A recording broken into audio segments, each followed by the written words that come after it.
Mileage জটিলতা নিরসন না হলে আগামী ২৮ জানুয়ারি থেকে সারা দেশে সব ধরনের ট্রেন চলাচল বন্ধ সহ অনির্দিষ্টকালের কর্মবিরতি ঘোষণা দিয়েছেন রেলের কর্মচারীরা।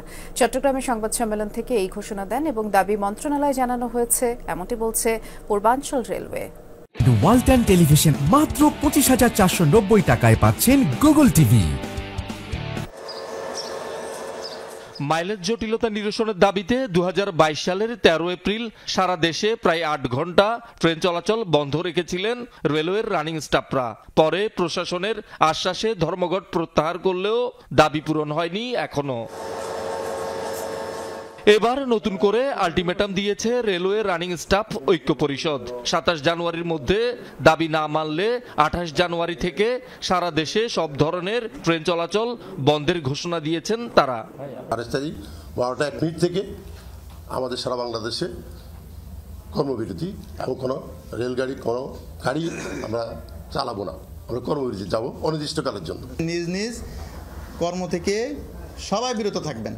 সেই ক্ষেত্রে যে যাত্রী বিড়ম্বনা হবে, যাত্রী যে দুর্ভোগ হবে, এটার জন্য আমরা মর্মাহত, আন্তরিক অনুতপ্ত। এছাড়া আমাদের এই মুহূর্তে আর কিছুই করার নাই, আমাদের দেওয়ালে পিঠ থেকে গেছে।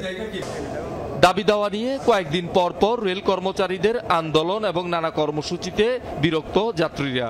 বাসে যাইলে আমাদের দুর্ঘটনার শিকার হইতে হয়, এরপরে 2 ঘন্টার 3 ঘন্টা লাগে, টাকাও বেশি লাগে।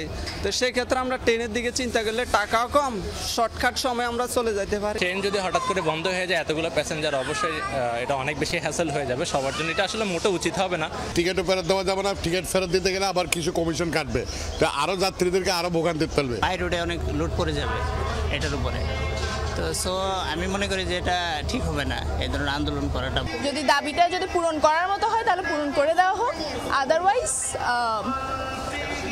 একটা সিদ্ধান্তে আসা উচিত। সংকট নিরসনে রানিং স্টাফ কর্মচারীদের দাবির বিষয়টি মন্ত্রণালয়ে জানানো হয়েছে বলে দাবি রেলওয়ে পূর্বাঞ্চলের। সম্ভবত অর্থ মন্ত্রণালয়, আবার মনে হয় আইন মন্ত্রণালয়েরই আছে, সেভাবে ওনারা সব করতেছে। আসলে তো আমরা যত ইজি ওয়েতে দেখি, আসলে তো তাদের মিনিস্ট্রি কার্যক্রম, আমাদের মিনিস্ট্রি হলে তো আমি বলে দিতাম যে আজকে বিকালে অর্ডারটা হবে। এটা যেহেতু আমাদের মিনিস্ট্রির অধীনেও নাই, তবে এবার হবে। শহীদুল সুমন, যমুনা নিউজ, চট্টগ্রাম।